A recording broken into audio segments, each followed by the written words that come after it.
ದೈವಿ ಸಂಪತ್ತು. ಸಾಮಾನ್ಯವಾಗಿ ಸಂಪತ್ತು ಅಂದರೆ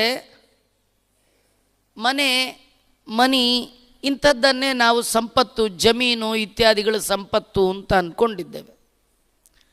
ಆದರೆ ಕೃಷ್ಣನ ದೃಷ್ಟಿಯಲ್ಲಿ ಈ ಸಂಪತ್ತುಗಳಲ್ಲ, ಗುಣಗಳೇ ನಿಜವಾದ ಸಂಪತ್ತು.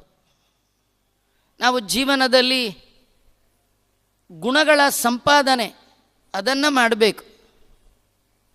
ಅದರಲ್ಲಿಯೂ ಕೂಡ ವಿಶೇಷವಾಗಿ ದೈವಿ ಸಂಪತ್ತು, ಸಾತ್ವಿಕ ಸಂಪತ್ತು, ಸಾತ್ವಿಕ ಗುಣಗಳು, ಇದು ನಾವು ನಮ್ಮ ಜೀವನದಲ್ಲಿ ಸಂಪಾದನೆ ಮಾಡಬೇಕು. ಕೃಷ್ಣ ಮೊದಲ 3 ಶ್ಲೋಕಗಳಲ್ಲಿ ಸಾತ್ವಿಕರು, ದೈವಿ ಸಂಪತ್ತು ಉಳ್ಳವರು,